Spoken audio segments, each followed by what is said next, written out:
hanggang saan naabot ang pagmamahal ng isang tao sa kanyang kasintahan. Iyong gagawin ba ang lahat? Mailayo lang ito sa kapahamakan? O kailangang isakripisyo ang buhay nito para wag nang magdusa pa? Dito sa bayan ng Villaluz, nakatira si Mia. Maganda, mabait at matulungin sa kapwa. Wala siyang sinasayang na sandali at kaagad siyang sumasaklolo sa lahat ng kanyang mga nais na tulungan. Ito ang dahilan kung bakit siya tinaguriang ang diwata ng Villaluz sa kabila ng pagiging tao niya. Ito din ang dahilan kung bakit labis siyang nagustuhan ng binatang anak ni Aling Soledad na isang kilalang negosyante sa bayan. Palaging nag-uusap sina Aling Soledad at Kael tungkol kay Mia na siyang napupusuan ng binata. Kael, anak, tulala ka na naman. May problema ka ba? Alalang-alala si Nanay Sol sa nakapangalumbabang si Kael na wari bang may malalim na iniisip. Hindi ko lang po maiwasang mabighani pang lalo kay Mia, Inay. Lalo na kapag nakikita ko siyang ngumingiti at tumutulong sa iba.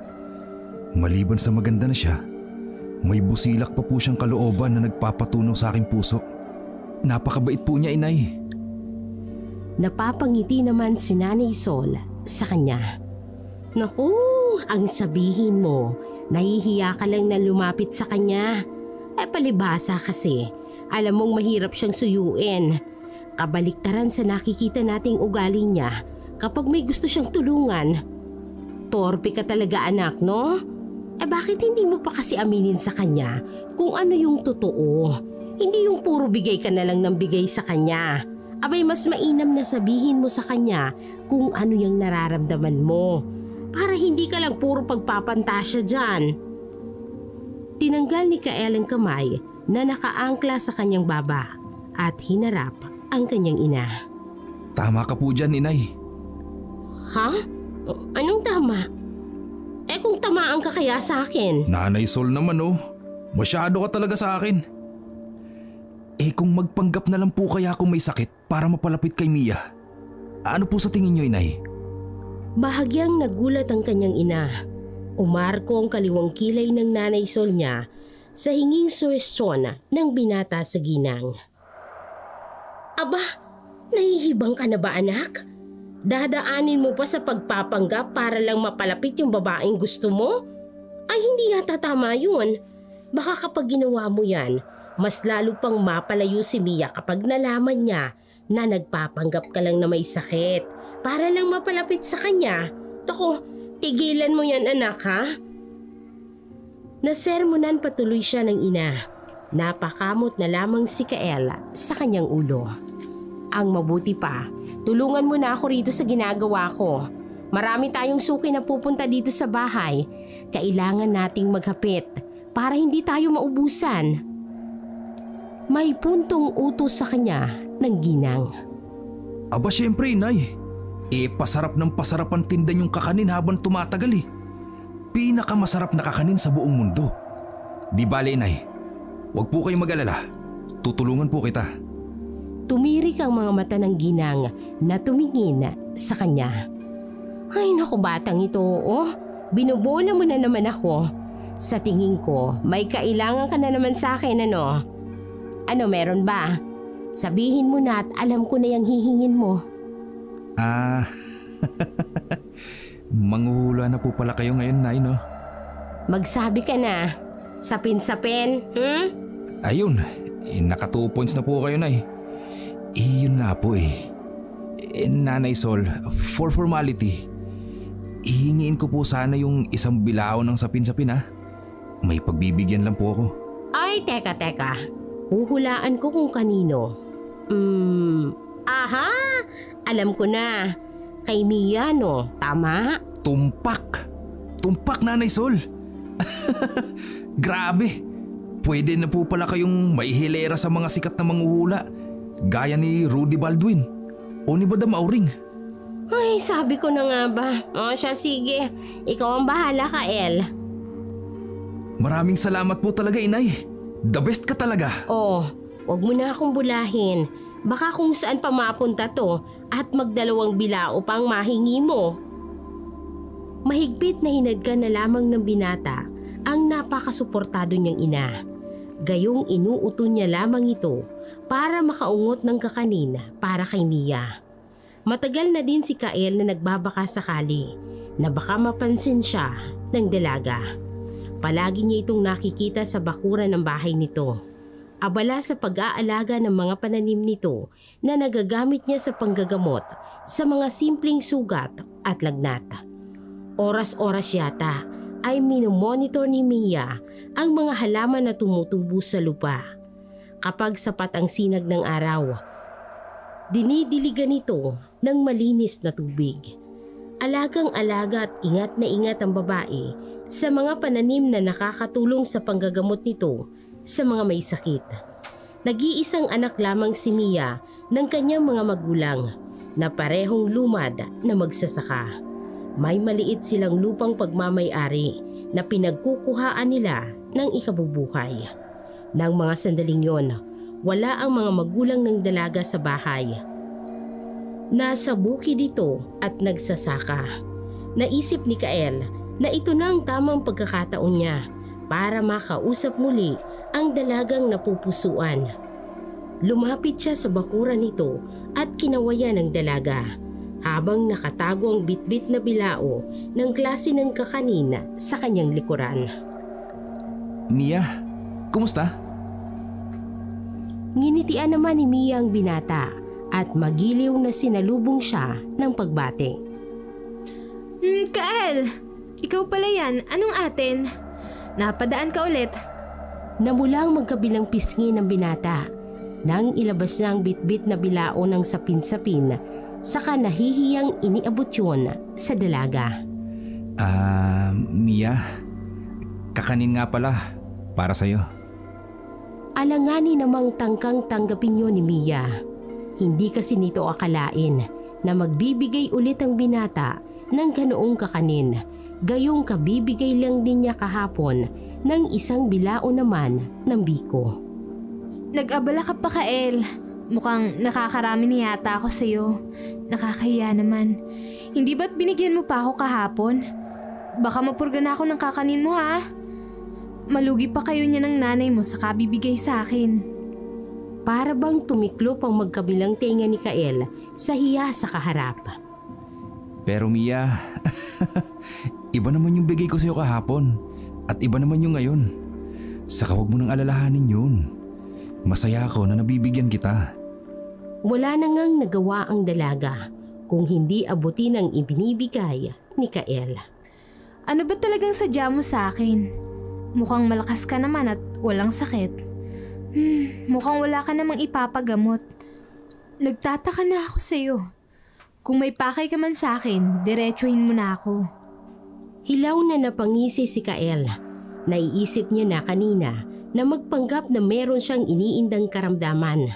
Kaso lang, natatakot siyang makarma at baka magkatotoong kanyang irarason kay Mia. Kilalang dalaga bilang isang mananambal sa kanilang bayan. Mula sa simpleng may sakit sa tiyan, ulo at iba pang karamdaman, nagagawa niyang gamutin. Walang hindi nakakakilala sa kanya sa kanilang lugar. Kinagigiliwan ng mga matatanda at hinahangaan naman ng mga kagaya niyang kabataan. Kaya naman imbes na magsinungaling, mas pinili ni Kael na magsabi ng totoo. Inipon niya muna sa kanyang baga ang hangin, tapos ay pinakawalan niyo ng dahan-dahan bago siya nagtangkang umamin sa hinahangaan. Mia, nandito ako para dalawin ka. Dalawin? Wala naman akong sakit, ah. Kung magkakasakit man ako, kaya-kaya kong pagalingin ang sarili ko sa pamamagitan ng mga halamang gamot na nakatanim dyan sa bakuran ko. Hindi lang naman may sakit ang pwedeng dalawin, di ba? Kasama na rin naman dun yung mga dalaga. Nandyan ka na naman sa mga pasakali mo. Kuhang-kuha ko naman ang sadya mo. Kabisado ko na kayong mga lalaki, lalo na sa mga nagkaka-interes sa akin. Sinabi ko naman sa'yo na hindi ako nagpapaligaw, hindi ba? Abala akong manggamot ng mga kabaryo natin. Wala akong oras sa pag-ibig na yan. Hindi ko kayo Bahagyang napayuko si Kael dahil batid niyang hindi na yata siya magkakaroon ng pag-asa kay Mia. Wala na rin itong interes na may pumupormang lalaki rito dahil sa maraming may karamdaman ang inaasikaso nito. Subalit hindi pa rin nawawala ng pag-asa ang binata. Iginiit niya sa dalaga ang nararamdaman at ang paghingi nito ng permiso na manligaw. Mia naman, bigyan mo naman ako ng pagkakataon na ligawan ka. Wala naman akong nakikitang masama sa ginagawa ko sa'yo. Manliligaw lang ako. Saka isa pa, kaya ko ring maghintay kahit matagal pa. Pasensyoso akong tao, Mia. Hindi ko naman hinihiling na agad-agad sagutin mo ako. Hibang ka na, Kael. Alam mong wala pa sa isipan ko ang makipagligawan. Hindi ko yan iniisip dahil marami ang may kailangan ng tulong ko. At sila muna ang prioridad ko sa ngayon. Pero tutulungan Sige kita. na! Salamat dito sa sapin-sapin mo. Marami pa akong dapat asikasuhin. Walang nagawa si Kael nang talikuran siya ni Mia. Talagang iniwan siya nito, ngunit hindi man lang nagtampo ang dalaga sa pagkain. Bago pa man makapasok ng tuluyan si Mia sa loob, muli itong pumihit ng palingon sa kanya nang may bagong dumating. Maski si Kael ay gulat nang makitang kapitbahay nilang si Aling Tonya. Nagahol na kamuntikan ng bumagsak sa lupa. Dinaluhan kaagad ni Kael at Mia ang matanda. Hala, Aling Tonya, ano pong nangyari sa inyo? Nag-aalalang tanong ng binata kay Aling Tonya. Ay, hindi ko nga alam kung bakit ako nagkakaganito. Ay, pero malakas ang pakiramdam ko. Nabati ako ng aswang. Bakit po? May nakasalubong po ba kayong aswang? Isa lang naman ang aswang na nakasalubong ko sa lugar na ito. Pero hindi ko lang alam kung bakit parang may pumipigil sa akin na isiwalat ang katotohanan yon. Kinukontrol ako ng aswang, iho. At kailangan ko ang tulong ni Mia para lumabas sa bibig ko ang katotohanan. Parang nakakatakot naman yata po yung sinasabi nyo, Aling Tonya. Heto na po pala si Mia. Tumabi naman si Kael nang buksan ni Mia ang tarangkahan. Malakas na napalangit-ngit ang gate.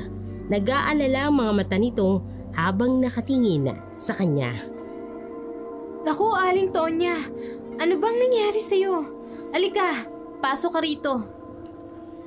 Tumingin si Mia sa binata na waring may ibig ipahiwatig. Nakuha naman ni Kael ang ibig sabihin ng dalagang mananambal. Kael, paalalay naman oh. Abot langit ang pagngiti ni Kael. Oo naman, Mia. Kahit ano. Basta ikaw. Tumirik naman ang mata ng dalaga. Humihirit ka na naman. Itigil mo yan ah. At baka kung anong gawin ko sa'yo na pagsisihan mo. Sige ka. Napalunok ng laway si Kael sa himig ng pambabantang yon ng dalaga. Heto naman oh. Nagbibiro lang naman. Parehong nagtulungan ng dalawa. Inalalayan nga ni Kael si Aling Tonya para makapasok sa loob ng bahay ni Mia. Pinaupo nila ito sa kawayang papag at dinulutan ng kape. Pilit na pinapahinga ni Mia ng maayos ang matanda. Nang sa gayon, huminahon nito sa kung anumang bumabagabag dito. Si Kael naman ay napatitig kay Aling Tonya. Labis na nasindak sa kanyang nakita. Nakakaawang itsura ng matanda. Ang mata nito, ilong at tenga ay masaganang dinadaluyan ng dugong may halo pa ng nana. Ang balat naman nito ay nagbabalatan sa hindi malamang dahilan. Maliban pa roon, nagiging kulay pula na rin ito. Samantalang namamalat naman ang tinig nitong nagsasalita. Ang labi ay namamaga, kasing itim ng gabi na parang natuyot at nasunog na. Ang buhok ay nagsisipaglagasan, samantalang maputla naman ang itsura nito na dinaramdam ng kakaibang sakit. Ang ngipin pa ng ginang ay tila ba matatanggal na dahil namamaga ang paligid ng gilagid at nangingitim na. Napapailing na lamang ang dalagang mananambal habang sinusuri ang kalagayan ni Aling Tonya. Aling Tonya, may kinain ka bang ipinagbabawal ng aswang? Base kasi sa pagtatawas na ginawa ko, hindi ka naman magkakasakit ng ganyan kung wala kang ninakaw na pagkaing pagmamay-ari ng aswang. Kailangan ko lang makasigurado kung nakakain ka ng pagkain ng aswang. Ano bang ibig mong sabihin, Iha?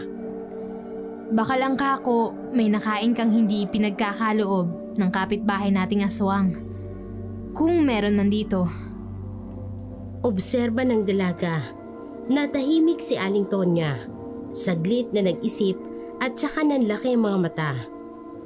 Doon ito napagtanto ang lahat ng pagkakapahayag ni Mia tungkol sa aswang. Hindi malaman ni Mia kung magsasalita ba o hindi. Ang alam lang ni Aling Tonya, may sumagi sa isipan nito na labis na nakapagpasindak dito. Si Kael na kanina pa nakikinig ay nais na magtanong, ngunit dahil mukhang wala namang balak magsalita ang dalawang babae, ay hindi na lang din siya nangulit pa. Paano, Aling Tonya? Nakilala mo bang nilalang na bumati sa'yo? Basta ang nabuong porma ng patak ng kandila sa planggana ay hugis babae.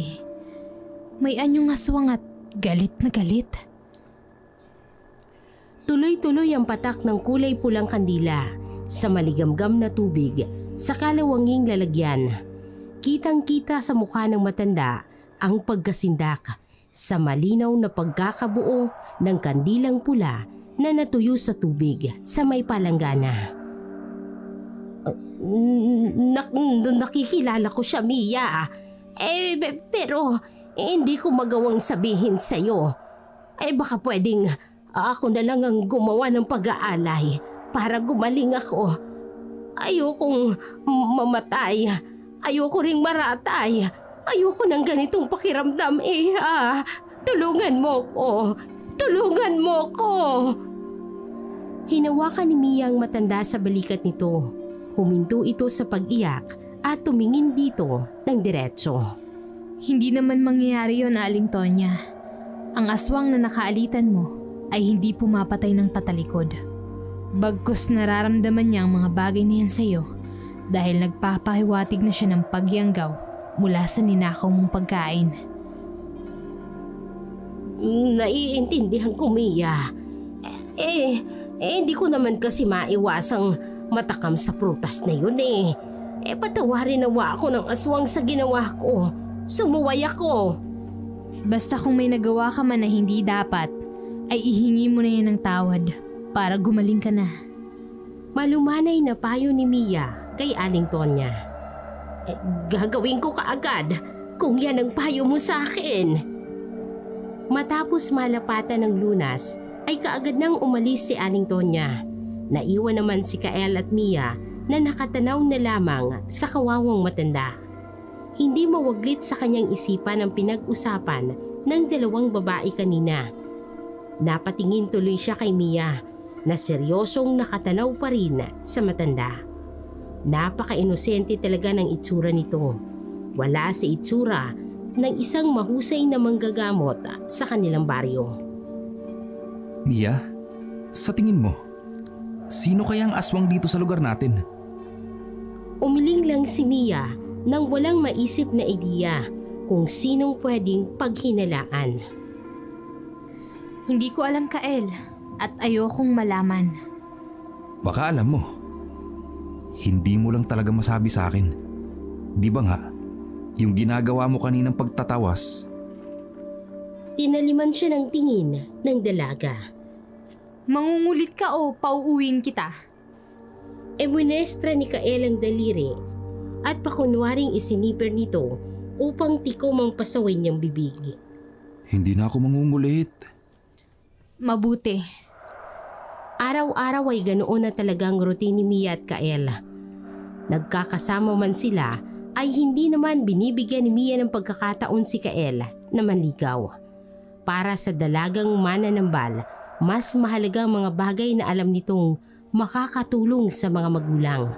Lalo na ang panggagamot nito na epektibo naman sa nakararami.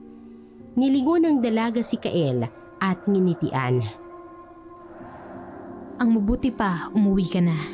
Baka kailangan na ng nanay mo ng tulong sa tindahan niyo.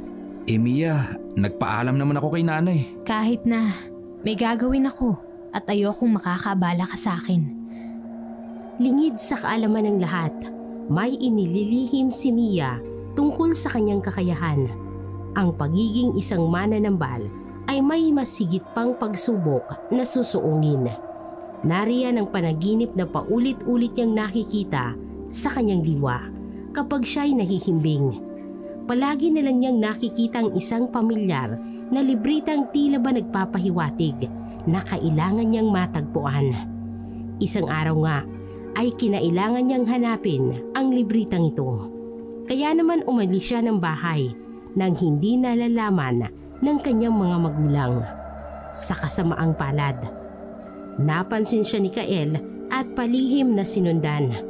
Naglakad sila ng naglakad hanggang sa makarating sila sa isang tahimik na batis. Hindi sila matutuntun kaagad kaya nag-aalalang napalabas na siya sa kanyang pinagtataguan. Dito na nanlaki ang mga mata ni Mia at gulat na napatingin sa kanya. Kael, anong ginagawa mo rito? Mia, sinundan kita. Bakit? Anong bakit? Mag-isa ka lang. Hindi ba dapat sundan kita? Hindi mo kasi ako naiintindihan eh. Nagulat si Kael nang itulak siya ni Mia at halos ipagtabuyan. Umaalingaw-ngaw ang malakas nitong boses habang pilit siyang pinapaalis. Umalis ka na! Hindi mo ako dapat sinundan! Isang malaking pagkakamali ang ginawa mong ito! Alam mo Mia, minsan naiinis na rin ako sa'yo eh. Matagal na tayong magkaibigan, pero panay pa rin ang paglilihi mo sa akin. Ano ba talagang problema mo? Minsan naman nagpapakita ka ng motibo kaya nadadala ako. Tapos ngayon, itataboy mo ako. Gustuhin ko mang magpaliwanag. Hindi ko magawa, Kael. Sana naman respetuhin mo ang pagnanais kong mapag-isa dito sa lugar na to. Bilang isang mananambal, may mga bagay akong kailangan gawin para mapangalagaan ang kakayahan ko. Kaya kitang panoorin nang hindi ka dinidistorbo. Hindi nga sabi ako papayag eh! Sabihin mo nga kung bakit. May katagpo ka rito, no? May iba ka bang nagugustuhan? Sabihin mo! Ayokong makita mong nagbabagong anyo ako bilang aswang! Tila bombang sumabog sa pandinig ni Kael ang sinabing yun ni Mia. Hindi siya makapaniwala. Ang babaeng matagal niya nang tinatangi ay isa palang aswang. At marahil, ito ang aswang na bumati din kay Aling Tonya. Kaya hindi niya inapurang babae na humingi ng tawad. Dahil habang tinatawas niya ang ginang, ay mukhang tinatanggal na nito ang bati na inilagay niya sa katawan nito. Gayunpaman, pinili niyang maging kalmado at nginitian pa si Mia. Mia, ano naman ngayon kung isa kang aswang? Wala namang problema dun, di ba? Wala namang masama. Mahalaga ka sa akin. At nakahanda akong isakripisyo ang lahat ng meron ako. Mapagtakpan ko lang ang tunay na katauhan mo. Bakit mo ba ginagawa to, Kael? Dahil mahal kita. Ganun kasimple. Ano bang nagawa ko para mahalin mo ko? Ang pagiging ikaw, Mia. Sapat na sa akin yun. Hindi ko magagawang layuan ng babaeng minamahal ko. Napaiyak sa kanyang mga narinig si Mia. Hindi niya lubos akalain na may isang Kael sa buhay niya na mangangalaga sa lihim na kay tagal niya nang pinakaiingatan. Hindi pa man siya nakakapag-isip ay kaagad niya nang niyakap si Kael. Hindi ko akalaing mahal mo ako, Kael. Buong akala ko'y pinaglalaruan mo lang ako. Bakit ko naman gagawin yun? Ikaw ang pangarap na gusto kong abutin. Kaya sana, bigyan mo ko ng pagkakataon. Mia, mahal na mahal kita. Mukhang hindi ko na kailangan magpanggap na wala akong nararamdaman para sa'yo, Kael. Nauna ka nang magtapat. Ibang na ako kung hindi kita sasagutin sa lahat ng mga sinabi mo sa akin. Mahal na mahal din kita, Kael. Pinaligaya mo ako ng sobra, Mia. Hindi mo lang alam. Kaya sana, Huwag mo nang subukang itago sa akin ang lahat. Masasaktan ako kapag pilit mo kong iniiwasan. Mula noon, hindi na inilihim ni Mia ang tungkol sa kanyang pagkatao. Ipinaalam niya sa binata na ang kanyang mga magulang ay aswang. Ngunit ang mga ito ay hindi naman kumakain ng lamang loob ng tao. Kontento na sila sa hayop na siyang ikinasisihan naman niya. Ibig sabihin nun ay hindi nananakit ang pamilya ni Mia. Ngunit sa kabila nga ng nalaman niya tungkol sa nobya at sa pamilya nito, ay hindi niya inobliga si Mia na ipagtapat kina Nanay Sol ang tungkol sa kanyang pagkatao. Wala akong balak na ipalang muna kay nanay ang tungkol sa lihim ninyong pagkatao. Baka mabigla siya. Alam ko naman na hindi siya matatakot sa inyo. Pero mas mabuti na yung wala muna siyang alam. Tama ka, Kael. Ayoko din kasing magkailangan kami ni Aling Sol. Huwag kang mag-alala. Hindi mangyayari yon. Umaasa ako, Kael. Nagpatuloy ang kanilang relasyon at pagkikita. Ang batis kung saan naganap ang kanilang komprontasyon ay naging permanente nilang tagpuan, malayo sa mga mapanghusgang mga mata ng tao. Isang araw, muli silang nagkasundo na magkita. Dinaanan niya ang kasintahan sa bahay nito. Aling Belen, andyan po ba si Mia? Dako pasensya na iho. Pero umalis na yung kanina pa. May ihahanda yatang sorpresa sa'yo. Ano na naman kayong binabalak ng babaeng yun? Kanina maagang nagluto si Mia. Pagsasaluhan nyo daw. Nauna na nga siya sa tagpuan ninyo doon ka na lang daw niya hihintayin. Nakakahiya naman po. Lumalabas na ako pa ang huli sa pagkikita naming ito. Hayaan mo na si Mia. Ngayon lang nagkanobyo ang batang yun, kaya alam ko masyado siyang malambing. Mabait naman po talagang anak ninyo, Aling Belen. Napakarami na niyang nagawa para sa akin.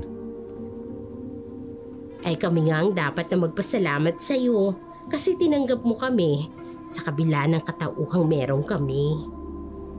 Mahal ko po si Mia. Kahit ano pa siya, tatanggapin ko po. Saka, hindi naman po kayo ibang tao sa akin.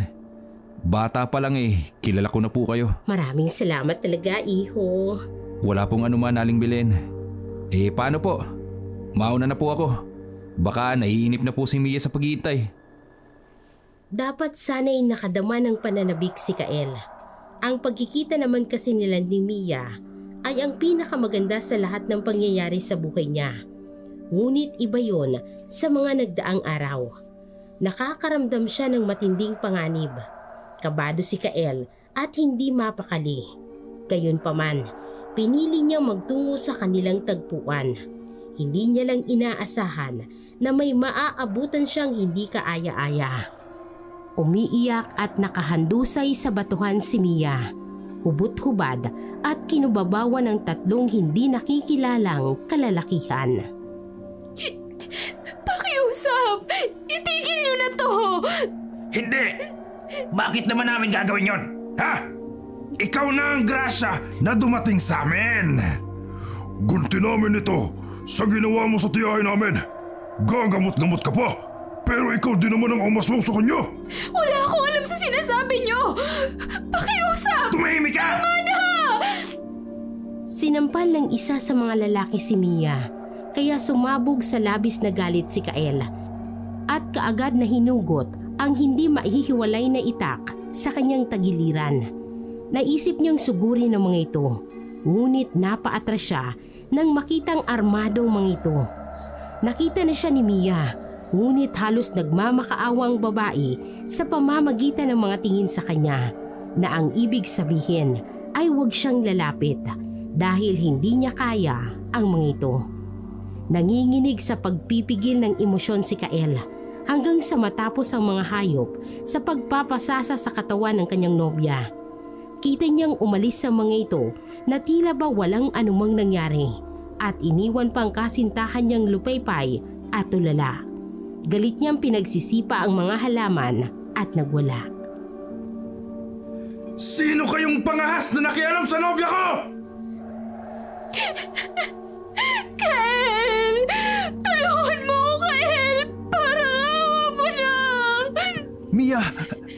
ginawa nila sa'yo? Pakiusap! Gusto ko nang mamatay! Huwag kang magsalita ng ganyan. Pakiusap. Umatungal ng iyak si Mia at halos gusto nang magpatihulog sa pangpang. Pinigilan naman siya ni Kael at mangyak-ngiyak na niyakap. Mia, huwag ka nang umiyak. Hindi ko kayang makitang masaktan ka ng ganyan. Ano pang silbi na mabuhay ako? Pinaboy ako ng mga lalaking yun! Inabangan nila ako sa may bungan! Pinagtulungan nila ako! Kasalanan ko ba kung naparusahan ang tiyahin nila dahil sa pagnanakaw nito? Kasalanan ko ba, Kael? Hindi namin binati si Aling Tonya!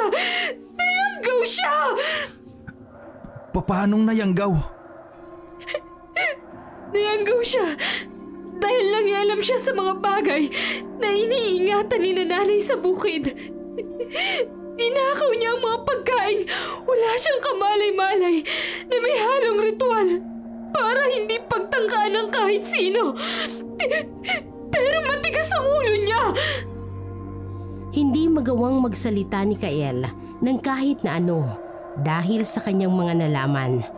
Sadyang mahirap tanggapin ang mga bagay dahil sangkot dito ang kanyang kasintahan. Kung bakit ba naman kasi nangyari pa ang lahat ng ito? Kung bakit naging mapangahas pa ang mga taong wala namang ibang ginawa kung hindi ang saktan ang mga inosenteng tao? Mangyak-ngiyak na niyakap ni Kael si Mia. Tahan na, Mia. Kung sana lang kaya kong ibsan ang mabibigat na nararamdaman mo, gagawin ko. Hindi ko kayang makita kang nahihirapan. Hayaan mo na lang kasi ako. Ayoko na! Sobrang hirap na ako! Kalimutan na natin ang mga bagay na ito. Pakiusap. Hindi ko alam kung mabubuo pa ba ako pagkatapos nito.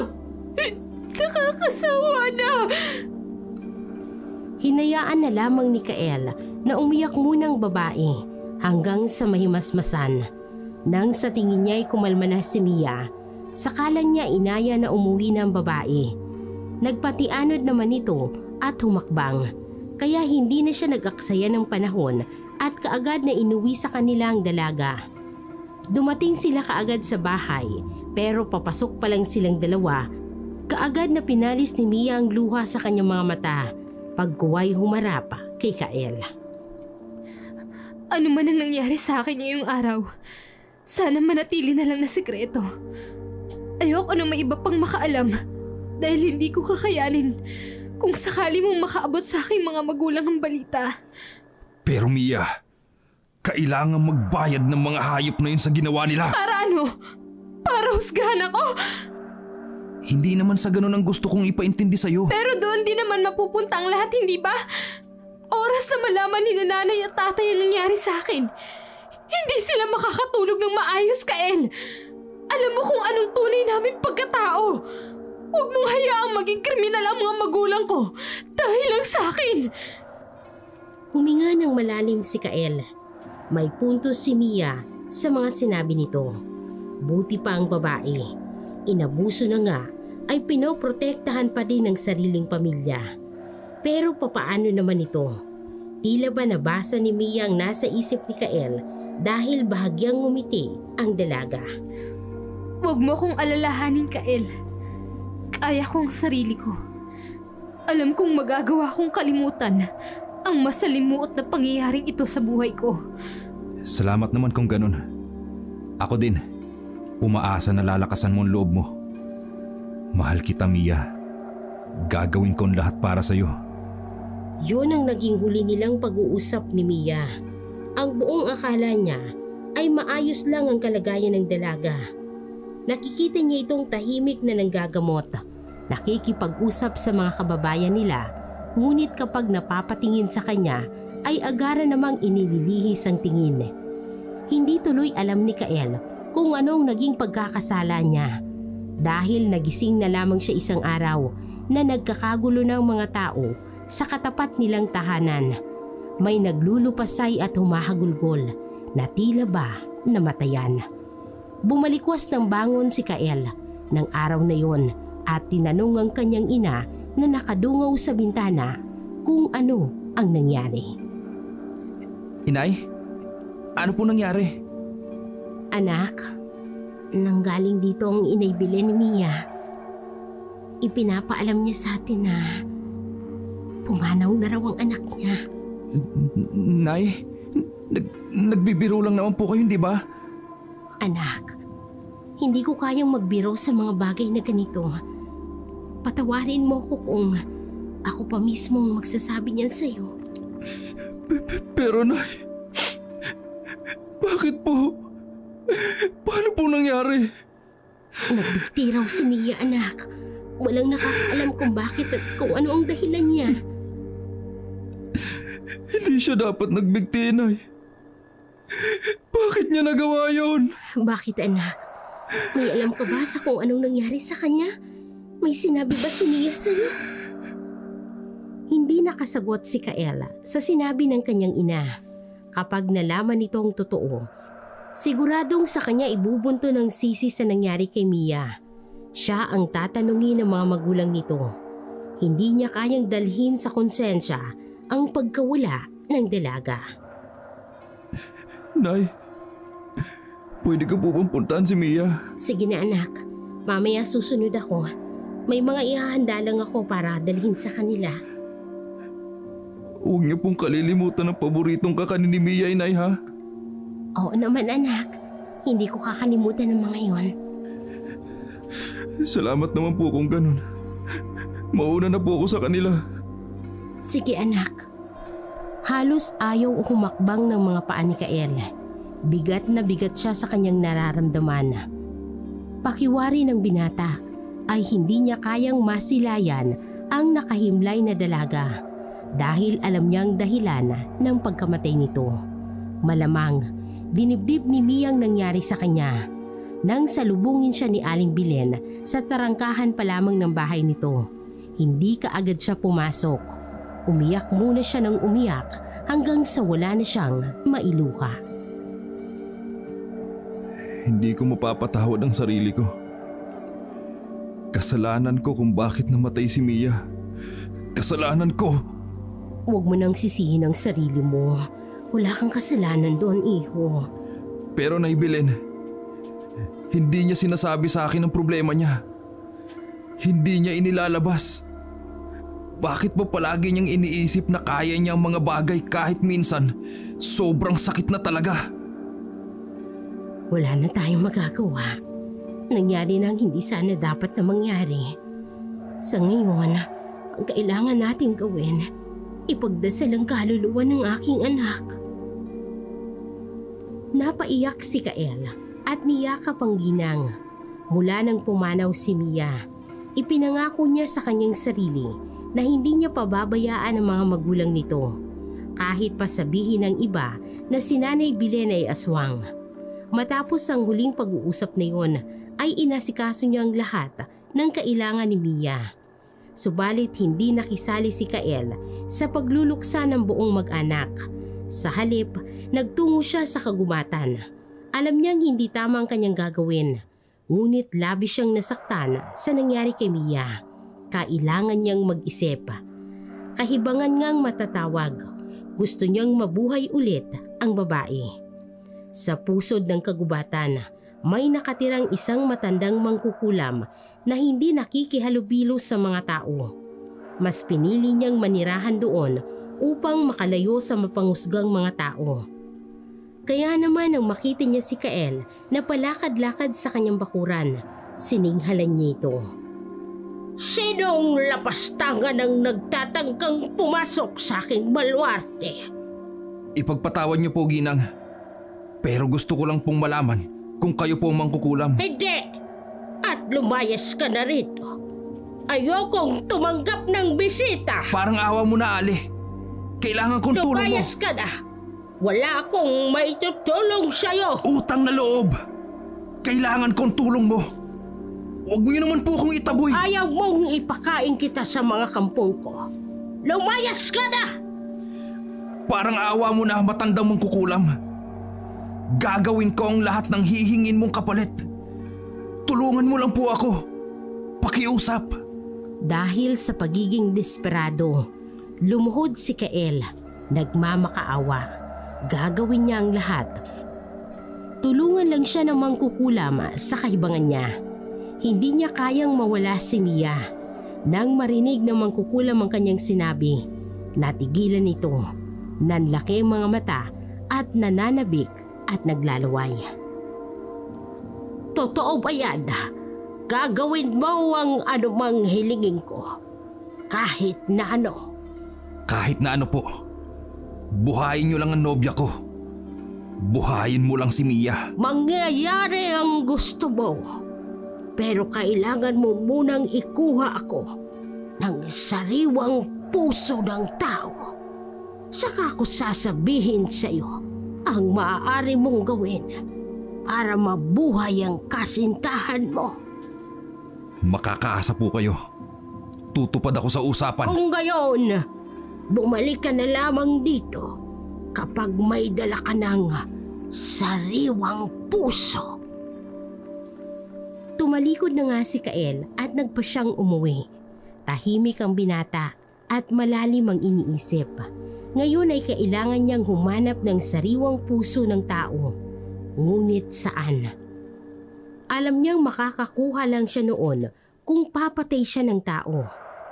Ngunit kung suswertehin naman talaga siya, nadaanan niya sa may tindahan sa baryo ang dalawang lumapastangan kay Mia. Nagtatawanan pa ang mga ito habang masayang nagtatagay. Galit na galit si Kael. Paano nagawa ng dalawang ito ang magdiwang, gayong sinira nilang buhay ng babaeng pinakamamahal niya.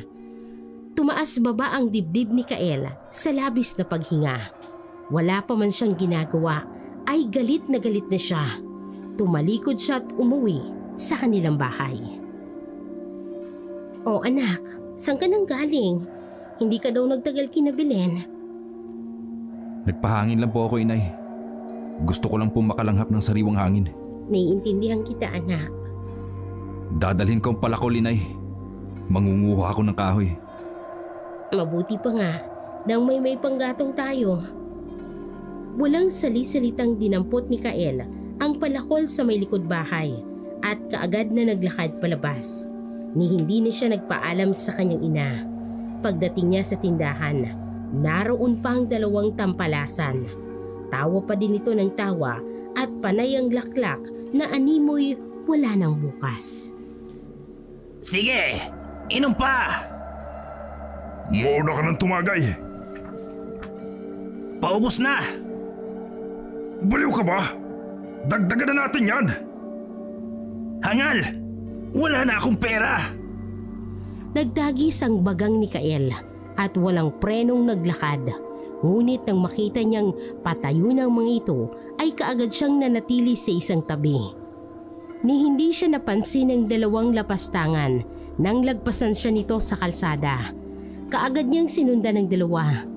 Kumakabog ang kanyang dibdib nang makitang papunta sa kakahuyan ng dalawa. Ibig sabihin ay pagkakataon niya na. Hindi na siya nag-aksaya ng panahon. Sana naman kaya tayong makakahanap ng magandang babaeng pagdidiskitahan natin. Oo nga. Yung sexy sana. Sayang yung Mia, no? Nagpakamatay ang bruha.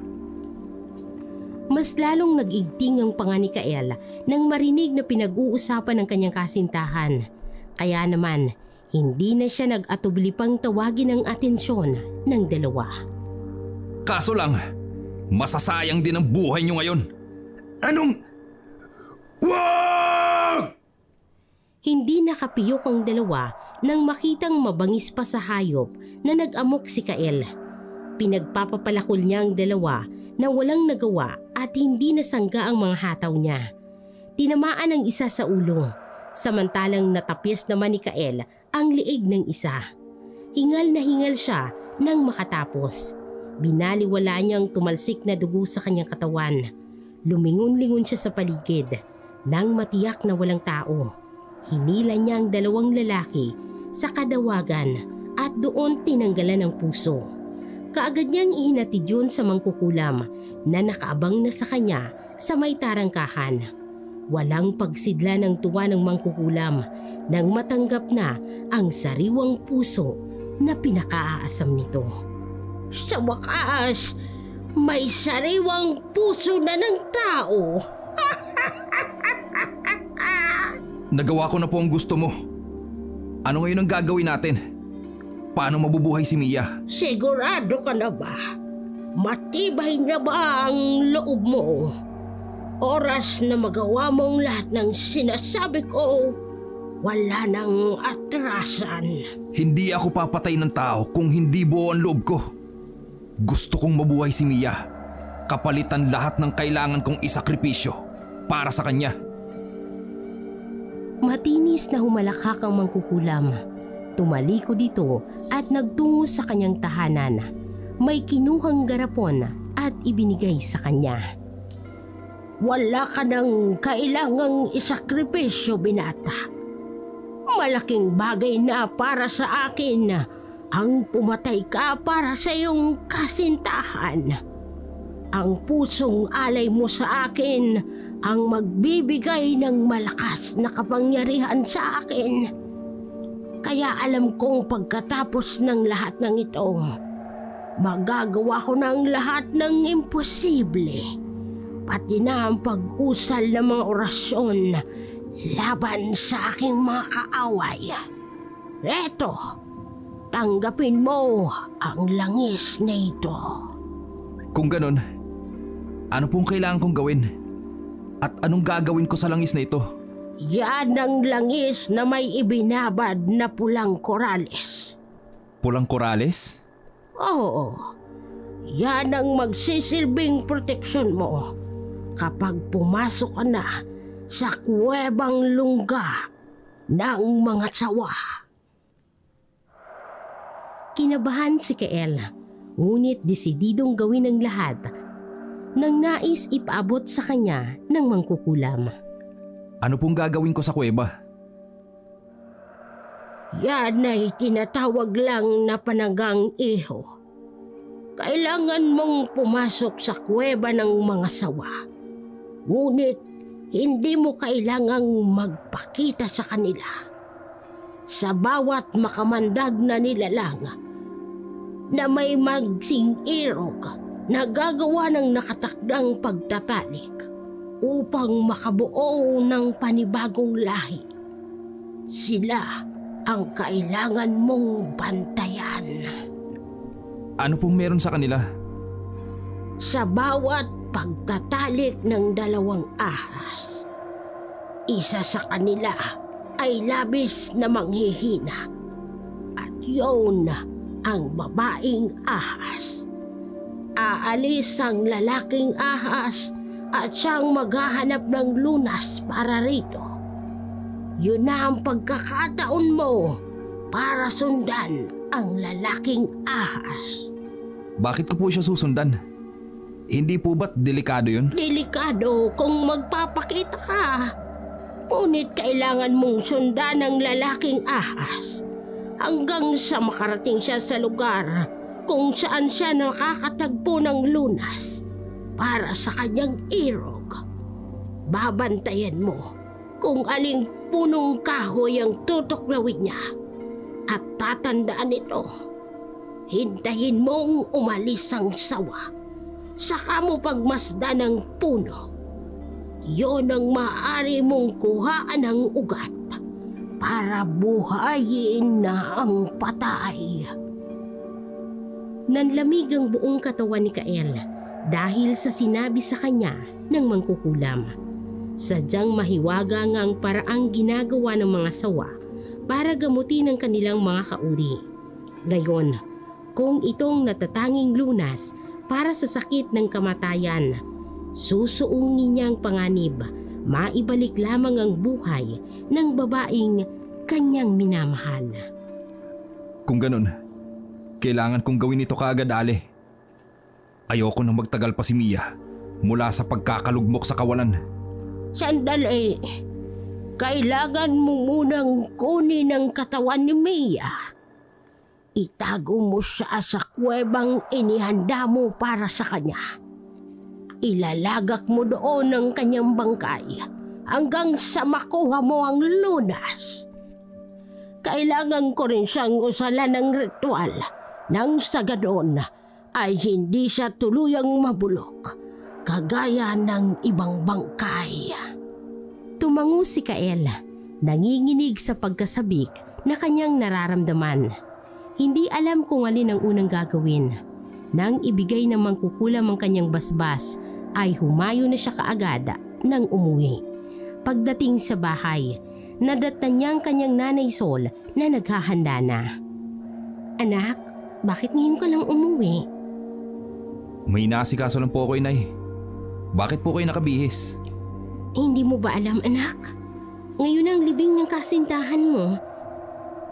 Hindi na siya nagawang ipaimbalsa mo pa ng mga magulang niya dahil may sinusunod silang pamahiin. Ganon po ba? Ano bang nangyayari sa'yo? Huwag mong sabihin na habang inililibing ang kasintahan mo, aalis ka na naman. Aba anak, ang daming naghahanap sa'yo. Nay, intindihin niyo na lang po ako. Hindi ko po kayang makipagluksa sa inyo dahil nasasaktan ako kapag nakikita ko siyang nakahiga sa kabaong na yan. Walang nagawa si Aling Sol nang mapagtanto niyang mahigpit na ang desisyon ng kanyang anak. Tama naman ito. Kahit sinong napamahal sa isang tao ay mas labis na masasaktan dahil sa kanyang paglisan. Nang magpaalam na nga ang kanyang anak na muling umalis ay hindi niya na ito pinigilan pa. Naiintindihan niya si Kael. Alam niyang naghahanap lang ito ng pagkakataon na maging malinaw sa kanyang anak ang lahat ng nangyari. Wala na si Mia at hindi na ito kailanman babalik pa. Sana'y magawa mong tanggapin ang maluwag sa loob mong nangyari, anak. Alam ko magpapalipas ka lang ng oras. Sana maging maayos din ang lahat, ha? Huwag po kayong mag-alala, Inay. Uwi rin po ako mamaya. Aasahan kita, anak. Umalis na nga si Kael, pero hindi siya lumayo. Habang inililibing ang kanyang kasintahan, ay nakamatsyag lang siya sa paligid. Naghihintay siya ng tamang pagkakataon para maisagawa ang tunay niyang ninanais. Yun ay ang makuha ang bangkay nito. Nang makita niyang isa-isa nang nagsialisan ang mga nakipaglibing, ay kinuha niya na ang bonnet at isinaklob sa kanyang ulo. Kampante siya na walang makakakilala sa kanya. Kaya naman nagmadali siya sa paglapit sa puntod nang makita niyang wala ng tao. Ang kanina'y kalilibing lang, sinimulan niya ng kubkubin. Matagumpay niyang nagawa ang lahat ng kanyang binabalak. Makalipas ang ilang oras, pasan niya na ang malamig na bangkay ni Mia habang naglalakad siya papunta sa kakahuyan. Humantong siya sa kuwebang inihanda niya bilang himlayan ng pasumandali ni Mia. Naroon ang matandang mangkukulam. Mabuti naman at nagawa mo nang dalhin ang bangkay ng kasintahan mo. Ihiga mo siya sa altar na ginawa ko para sa kanya at humayo ka na sa aking ikalawang utos. Masusunod po, Aling Mangkukulam. Gagawin ko po ang lahat para magtagumpay tayo sa ating pinapangarap na mangyari. Huwag kang mag-alala. Gagawin ko ang lahat ng aking makakaya. Matulungan ka lang. Tatanawin ko po ito bilang isang malaking utang na loob. Kagaya ng napagkasunduan, ay humayo na nga si Kael para magtungo sa lungga ng mga ahas. May kalayuan ito sa kanilang pinagtataguan kay Mia, kaya kailangan niyang bilisan ang kanyang paglalakbay. Nang sa kalaunan ay nakarating na kaagad siya. Kaagad siyang naghanap ng magandang mapagkukublian. May mga nadaanan pa siya at sinubukan siyang tuklawin, ngunit hindi niya alam kung bakit hindi siya tinutuluyang tuklawin. Kung siniswerte nga naman, dahil sa muli niyang paglingon ay may nakita siyang dalawang magsing irog na ahas. Nasa aktong magtatalik ng dalawang nilalang kaya seryoso niya itong inaantabayanan. Kita niyang pagpagulong-gulong ng dalawa at nagtagal pa ito ng ilang minuto hanggang sa mapansin niyang nanghihina na ang babaeng sawa at kaagad na lumisan ng lalaking sawa. Kaagad niya itong sinundan, tahimik ngunit naninigurado. Kailangan niyang makita kung anong klaseng puno ang lalapitan nito para gawing lunas. Naglakad siya ng naglakad hanggang sa kalaunan. Makarating sila sa isang batis. Tahimik at walang ibang maririnig maliban sa malakas na lagaslas ng tubig. Nakita niyang gumapang ang sawa papunta sa isang mahaba ngunit kakaibang klase ng puno. Nang lapitan niya ito, nasaksihan niya kung paano tuklawin ng sawa ang malaking puno at lumisan. Marahil ay pabalik na sa kanyang kalahi. Nang wala na ang sawa, ay kaagad namang nilapitan ni Kael ang puno at kinubkob. Kinuha niya ang ugat nito at dinala sa mangkukulam. Magaling! Mabuti ang ginawa mo, iho. Nagtagumpay ka! Hindi ko magagawang bagay nito kung wala ka, Aling Mangkukulam. Ginagawa ko lamang ito para ibalik ang aking pasasalamat sa ginawa mong pagbigay sa akin ng sariwang puso ng tao. Ano pong gagawin natin ngayon? Nasa atin ang lunas. Sisimulan na natin ang ritual ng muling pagkabuhay.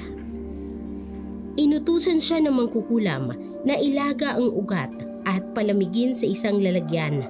Pagkatapos ay umusal ng ritual ang mangkukulam. Napuno ng sindak ang mga mata ni Kael nang makita niyang tila ba nakiayo ng panahon sa ritual na inuusal ng mangkukulam. Dumilim ang langit at umulan ng malakas, kumulog at kumidlat. Halos walang marinig kundi natatanging sigaw ng mangkukulam na tila ba may sinasamba. Kaya naman nang imuestra ng matandang mangkukulam na ilabas ang nilagang ugat ng kahoy, ay kaagad na tumalima ang binata. Naghintay sila ng ilang sandali. Pagkuway narinig ang pagsambit ng mangkukulam. Iwanan na muna natin siya. Mamaya lang ay magugulat ka sa magiging resulta. Aling Mangkukulam, talaga po bang mabubuhay si Mia? Bakit? Wala ka bang tiwala sa akin? Hindi naman po sa ganun. Para hindi ka nagdadalawang isip sa aking kakayahan. Halika, sumunod ka sa akin. Nagtungo sila sa kakahuyan kung saan nakatira si Aling Mangkukulam.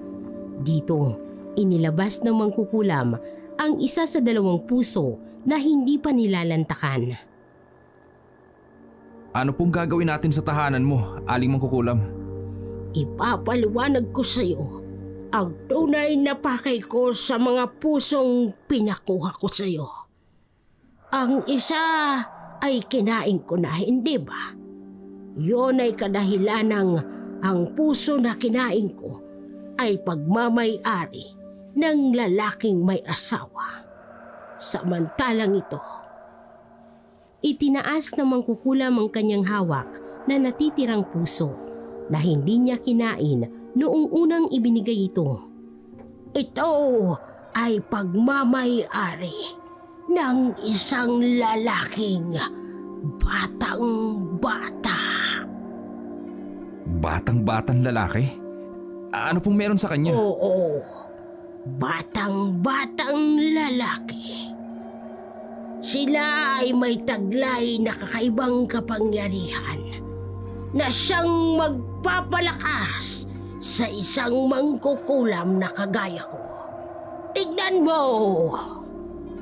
Hindi na nailang pa ang mangkukulam nang nilantakan niya sa harapan ng binata ang natitirang puso na di umano'y pagmamay-ari ng isang batang-batang lalaki. Habang inunguya nito ang puso, ay dahan-dahang nakikita ni Kael ang pagbabago sa anyo na kanina'y matandang mangkukulam. Namangha siya ng masaksihan ang biglaang pagbabago ng anyo nito hanggang sa maging isang napakabata at napakagandang babae. Aling Mangkukulam? Ano nangyari sa'yo? Paano ka naging bata? Yan ang nagagawa ng pusong nagmula sa mga batang-batang lalaki. Nakakamangha. Totoo ngang nakakamangha. Kaya maniwala ka. Mamayang konti, sigurado na magtatagumpay na ang ating minimithi. Paniwalang paniwala nga si Kael sa sinabi sa kanya ng Mangkukulam.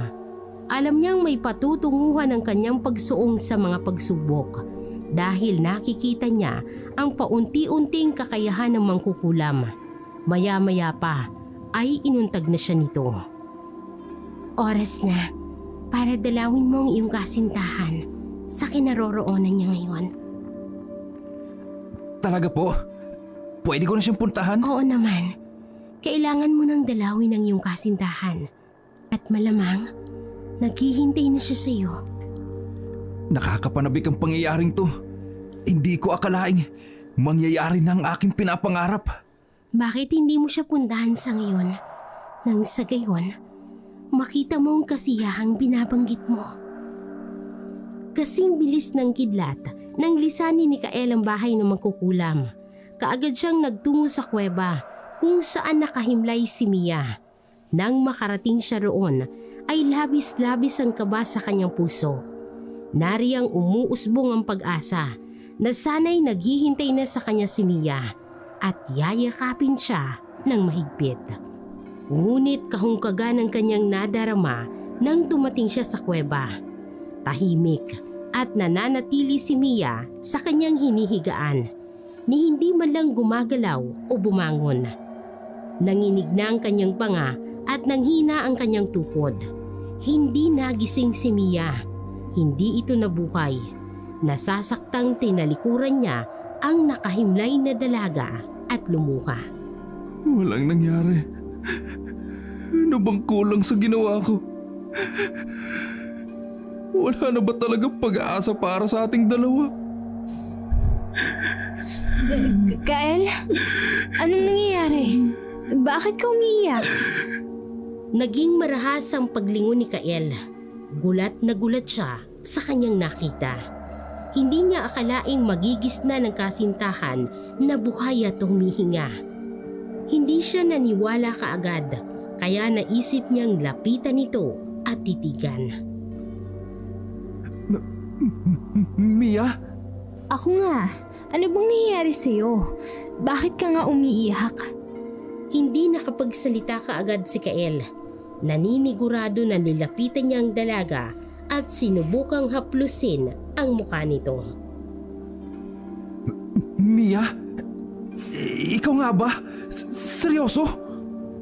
Kael, nahihibang ka na ba? Ano bang nangyayari? Sabihin mo nga sa akin kung kailangan na ba kitang sampalin? Mia, mahal na mahal kita. Pumalahaw ng iyak si Kael at mahigpit na niyakap ang kanyang kasintahan. Nagtataka man ay walang nagawa si Mia kung hindi ang gantihan na lamang ng yakap ang kanyang kasintahan. Wala siyang natatandaan sa mga nangyari. Tanging si Kael lamang ang hindi mawala sa isipan niya. Bakit ka ba umiiyak, Kael? Masaya lang ako, Mia. Masaya akong bumalik ka na sa akin. Bakit? Nawala ba ako sa'yo? Imbes na ipaliwanag sa kanyang kasintahan ang mga nangyari, hindi na lang din niya isinalaysay sa dalaga. Ayaw na niyang maalala pa nito ang mapait na nakaraan, gayong magiging miserable lang ulit ang babae. Hindi niya kayang makitang nasasaktan nito, kaya dapat lang na wag na nilang alalahanin ang naging dahilan ng kanilang kasawian noon. Bagamat kailangan niyang itanong sa Mangkukulam kung bakit tila walang maalala si Mia tungkol sa mga magulang nito. Para lubos na ang kanyang maging kasiyahan, dinala niya si Mia sa tahanan ng Mangkukulam. Nagulat siya nang makilala ni Mia ang babae. Nanay Lucinda? Maria? Anak? Nanay? Maraming salamat at binuhay mo ko.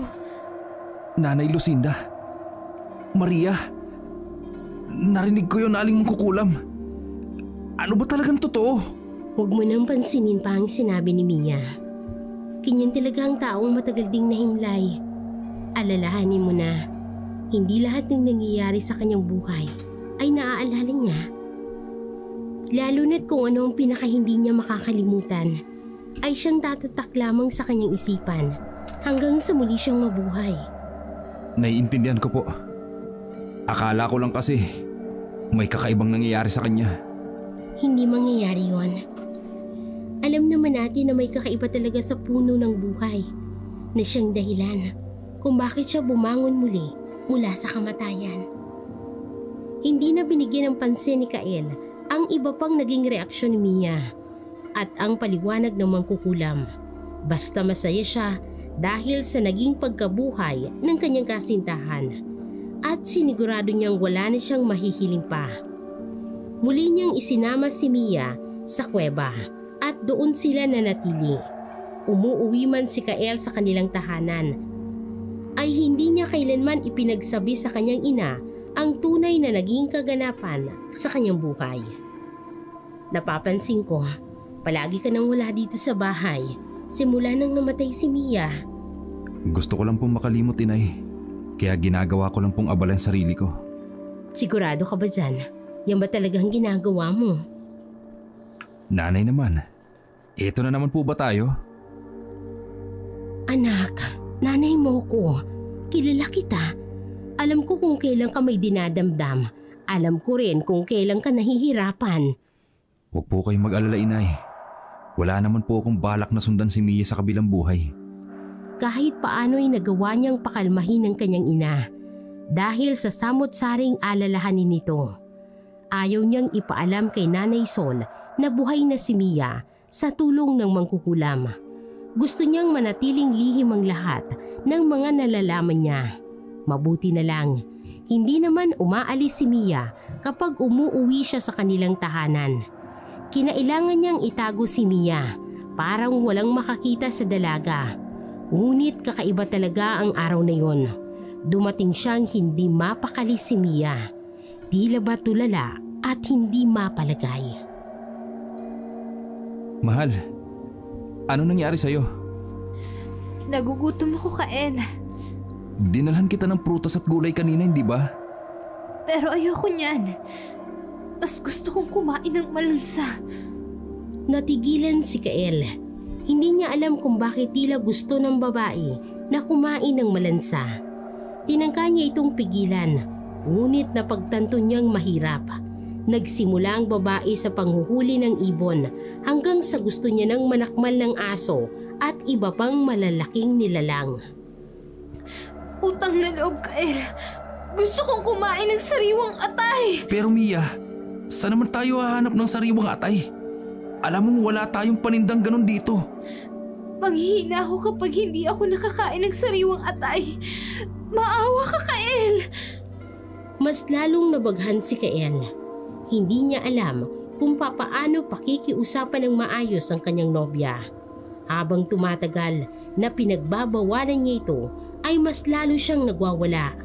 Kaya naman ang makahanap si Kael ng pagkakataon, naaawa man, ay pinilit niyang pinatay ang isang baboy ramong nagkataong napunta sa kakahuyan kung saan sila nananahan. Ngunit kahit isang sariwang atay pa ulit mula sa baboy ang kanyang nalantakan, baliwala pa rin.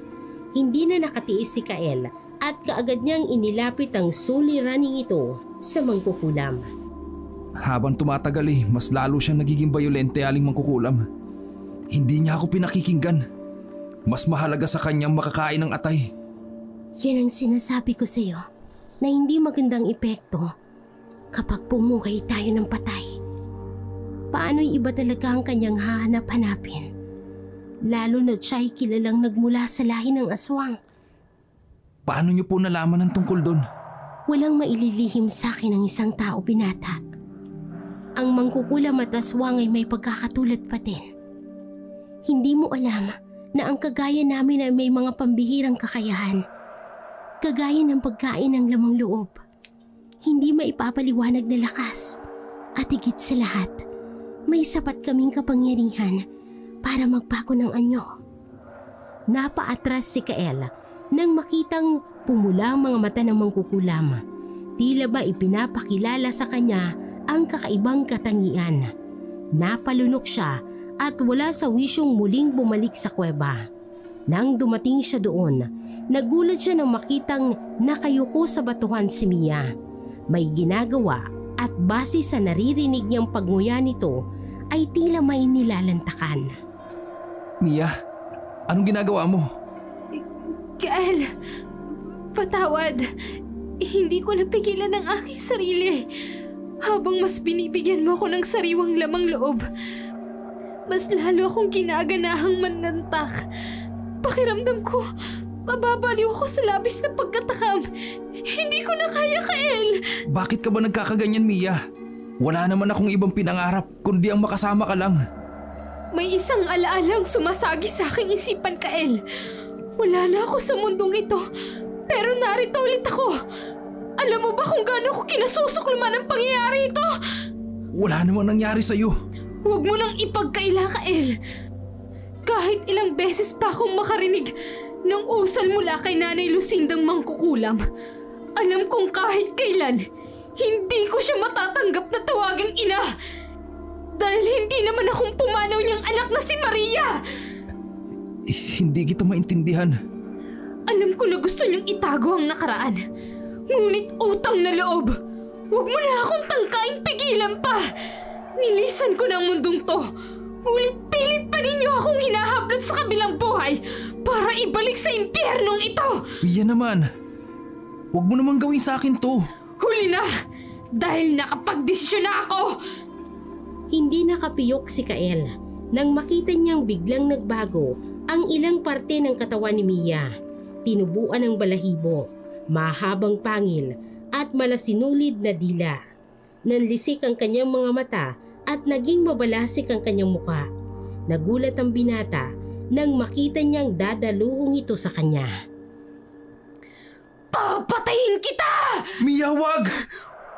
Wala nang lugar sa puso ko ang mga pakiusap mo! Mia, maawa ka! Tinanggang kalmutin ng mahabang kuko ni Mia si Kael, ngunit tila ba may pumipigil sa kanya. Saka naman na pagtanto ni Kael na bumulwak na at nagwawala sa pagkulo ang langis na may ibinabad na pulang korales. Mukhang ito man ay nagwawala dahil sa ginagawang pag-atake sana ni Mia. Anong nangyayari? Mia, huwag mo akong sasaktan. Mahal kita. Hindi kita mahal! Ayoko sa taong dinadaya ang mahal nila! Paano naman kita dinaya? Ginusto ko ng sumakabilang buhay, pero pilit mo akong pinababalik rito! Ginusto ko yun dahil pangarap kong magsimula tayo ulit. Pero parang hindi mo ikinatuwa ang ginawa ko. Sumugal ako at nagsakripisyo, Mia. Pero bakit ganito? Hindi mo na ako mapipigilan pa! Walang anumang lumundag ang babae at nagpalipat-lipat sa bawat puno at maninipis na sanga hanggang sa kusa nang naglahos si Mia. Dito nataranta si Kael na siya namang pagdating ng mangkukulam. Aling mangkukulam, dumating ng kinatatakutan natin. Alam ko, hindi na nagawa pang kontrolin ni Mia ang sarili niya sa pagkahayop sa lamang loob. Kalaunan, tutumbukin niya ang baryo ninyo at doon maghahasik ng lakim. Diyos ko, ano pong gagawin ko? Mukhang pinalala ko pang sitwasyon. Huwag kang mag-alala. Ako ay tunay ngang isang mangkukulam. Ngunit hindi naman ako nananakit ng inosenteng tao. Maliban na lang sa 2 lalaking sumira ng buhay ni Mia. Ano po bang ibig niyong sabihin? Tutulungan kita sa suliraning mong yan. Kaya lang, kailangan mong tatagan ang loob mo. Mahirap ngunit kailangan mo itong gawin. Ano pong gagawin ko? Kailangan mo siyang kalabanin. Kailangan mo siyang patayin. Pero hindi ko siya kayang saktan. Alam mo yan. Pero yun na lamang ang natatanging paraan para mapigilan natin siya sa masamang balak niya. Kapag hindi mo siya inunahan, Paniguradong ikaw ang sasaktan niya. Pero huwag kang mag-alala. Nasa likod mo lang ako. Napalunok ng laway si Kael base sa kaseryosohang nakikita niya sa mga mata nito. Mukhang hindi niya magugustuhan ang gagawin nitong klase ng pagtulong sa kanya. Humayo ka na muna. Kailangan nating matiyak na wala pa siyang nasasaktan. Ni isa man sa inyo mga kababayan. Hanggat kaya ko siyang pigilan, gagawin ko. Umaasa ako na kaya mong gawin. Aalis na po ako. Umuwi nga si Kael sa kanilang tahanan. Nasanay na din ang kanyang ina dahil regular naman siyang umuuwi sa kanilang bahay. Kahit pa itinatago niya si Mia. Wala itong kaalam-alam sa lahat ng ganap niya sa kakahuyan. Kaya naman na magkita sila ng araw na yon ay naging mainit ang pagbati niya sa kanyang nanay Sol. Oh, anak, ang aga mong nakauwi ah. Kumusta ang araw mo? Ayos lang naman po, Inay. Ano nga bang ginagawa mo sa kakahuyan? Bakit palagi kang nagpupunta doon? Nay, hindi po ba sinabi ko naman sa inyo? Nag-iipon po ako ng panggatong doon. Mabili po yun sa bayan. Sayang naman po yung kikitain natin. Ay, sa bagay nga naman. O siya nga pala anak, alam mo bang may kumubkob sa libingan ni Mia? Ano po? Paano niyo po nalaman yun? Nagpunta kahapon ang sepulturero sa bahay ni Belen. Ipinapaalam kung anong nangyari. Hindi kaagad nakasagot si Kael sa sinambit ng kanyang ina. Muli niyang naalalang dahilan kung bakit kinailangan niyang umuwi ng maaga. Si Mia, pinapangambahan niyang makita ng mga kababayan nila sa baryo. Nay, kailangan ko pong umalis. Kadarating mo lang aalis ka na agad. Kailangan ko po kasi. O sige anak, papayagan kita. Malaki ka na. Umaasa ako na alam mo na ang lahat ng ginagawa mo. Muling umalis si Kael at nagtungo sa bayan. Bumili siya ng bawang at asin at nagtungo siya sa kanyang kaibigang mangingisda. Nanghingi siya ng buntot pagi. Hindi naman siya nabigo. Bago muling bumalik sa kanilang baryo, dumaan siya sa simbahan at pinabasbasa ng mga dalang pangontra laban sa aswang. Handa na siyang umuwi sa bahay nila. Nay, matulog po kayo na maaga ha? Abay, lagi naman ako natutulog ng maaga. Bakit pa anak? Gusto ko lang po na maaga naman po kayong magpahinga paminsan-minsan. Palagi na lang po kasi kayong abala. Ikaw din naman anak. Nay, sakali po bang mabuhay ulit si tatay tapos muling bumalik po sa atin, tatanggapin niyo pa po ba siya? Oo naman. Bakit hindi? Pero paano naman po kung naging masama siya sa pangalawa niyang buhay? Ano pong gagawin natin? Wala na tayong mapagpipilian kung hindi ang pigilan siya anak. Kaysa naman makapanakit siya ng iba, hindi ba? Mas mabuti nang nakilala natin siya dahil sa taglay niyang kabutihan at hindi dahil sa kasamaang pinapakita niya. Ay, bakit mo ba naisip sabihin sa akin yan? Wala naman po, Inay. Naisip ko lang talaga pong itanong. Pagkasabi nun, ay inihanda na ni Kael ang mga binili niyang pangontra sa bayan. Gumawa siya ng sibat at kung ano pang bagay na pwede niyang gawing pain para mapasuko si Mia. Nagtungo siya sa pastulan kung saan niya balak gawin ang binubuo niyang plano.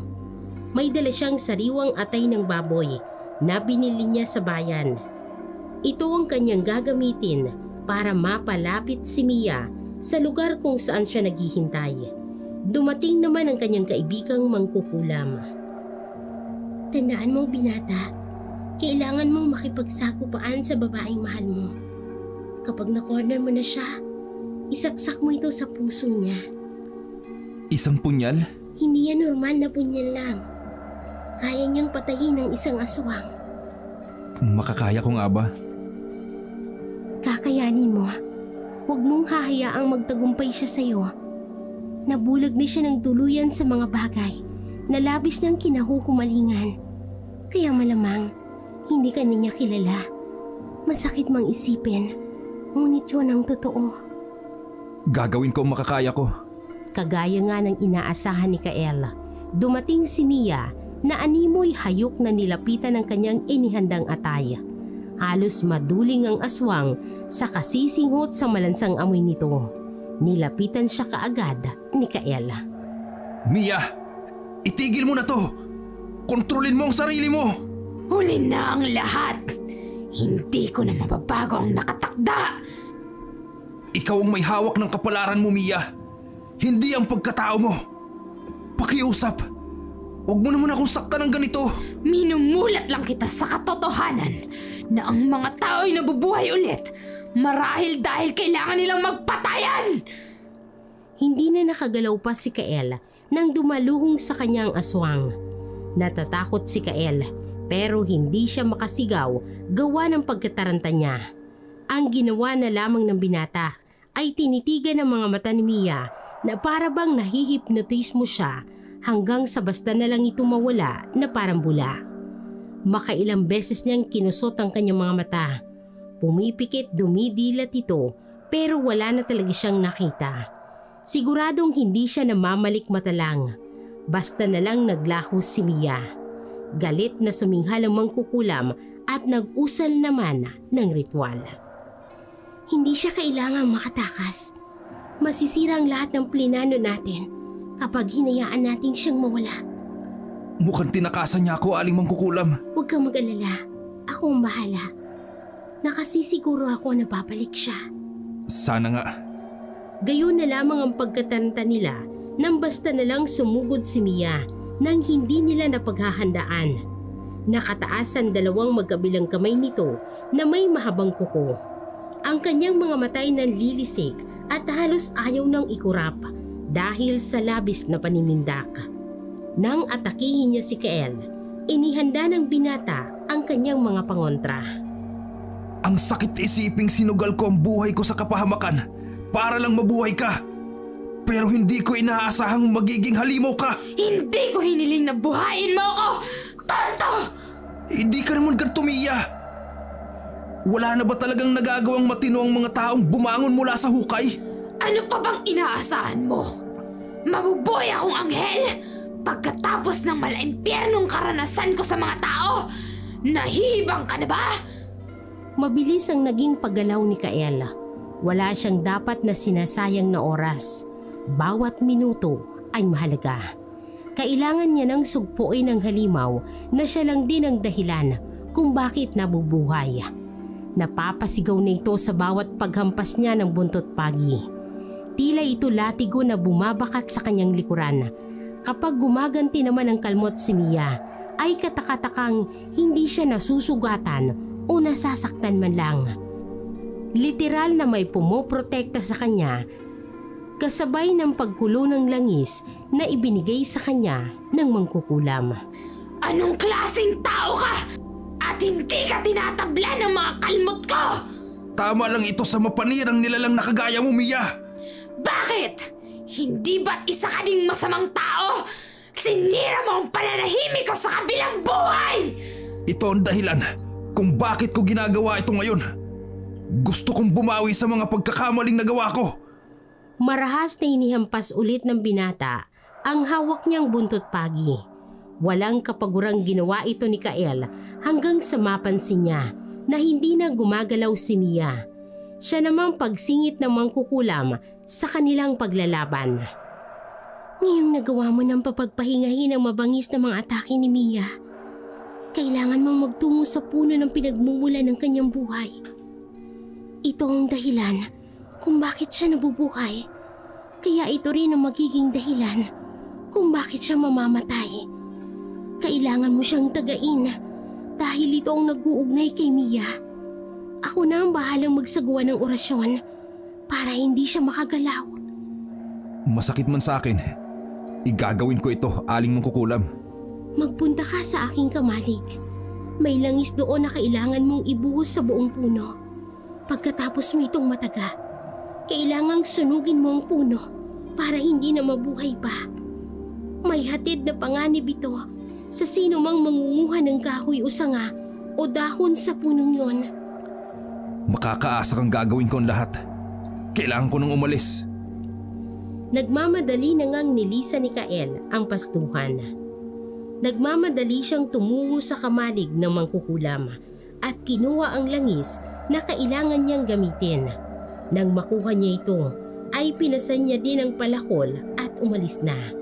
Patakbo siyang pumunta sa masukal na kakahuyan hanggang sa magawa niyang marating ang kinatitirikan ng puno. Walang pagod na hinataw niya ng palakol hanggang sa magtagumpay siyang mapatumbang puno at binuhusan ng langis. Kaagad itong sinilaban pagkatapos. Napaatras siya sa lakas ng naglalagablab na apoy mula sa puno. Pinagmasdan ng dahan-dahan itong pagkatugpok hanggang sa maging isa na lamang itong hamak na abo. Humagulgol ng iyak si Kael. Alam niyang yun ang magiging katapusan ng buhay ni Mia. Mas mamarapati niyang mamatay ito na may magandang alaalang iniwan kaysa makasama niya ito na puro kasamaan naman ang ginagawa.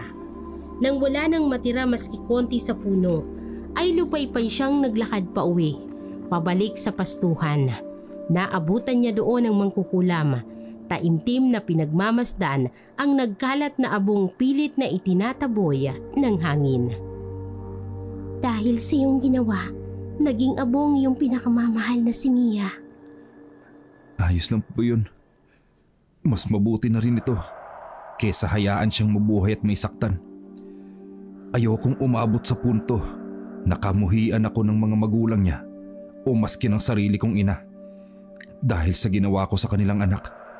Makakalimutan mo rin siya. Kagaya mo, may nakuha din akong aral sa paglikha ng mga orasyon ko.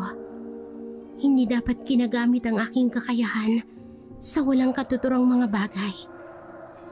Ang pagbuhay sa patay ay napatunayan nating mainam dahil epektibo ang kapangyarihan na taglay ko. Ngunit gawain ito ng mga itim na mangkukulam na gumagamit ng masamang mahika. Ano pong ibig niyong sabihin? Ako ay isa lamang babaylan na gumagamit ng puting mahika. Ngunit nang mamatay ang anak kong si Maria, hindi ko natanggap ang paglisan niya. Kaya nang bagitin mo sa akin ang tungkol kay Mia, nabuhayan ako ng loob para sandali kong makasama si Maria. Ang kaluluwa niya ang unang tinawag ko na pumasok sa katawan ni Mia bago ang mismong sarili niya. Ibig pong sabihin, matindi ang masamang epekto niyon sa katawan ni Mia dahil nauunahan siyang pumasok ng isang estrangherong kaluluwa sa kanyang katawan? Oo. Sana mapatawad mo ko. Nangulila lang ako ng sobra sa anak ko. Kaya ako siya sinamo. Naiintindihan kita, Aling Mangkukulam. Pareho lang tayong nawalan at nangulila. Wala naman akong karapatang ipagdamot sa iyo ang pangyayaring yun dahil ikaw naman ang nagturo sa akin kung paano buhayin ang patay. Na siyang iiwasan na nating gawin mula ngayon. Lagi nating tatandaan na may Diyos tayong nakatakdang gabay para sa ating tadhana. Huwag na natin itong pangunahan. Mula noon, nagbago na si Kael at ang mangkukulam. Naging mabuting mananambal siya na naging kahalili ng nasirang si Mia. Si Kael naman ay hindi na kailanman hinangad na mabuhay muli ang kanyang kasintahan. Sapat na sa kanya na makasama ito at mahalin sa maikling sandali ng kanyang buhay.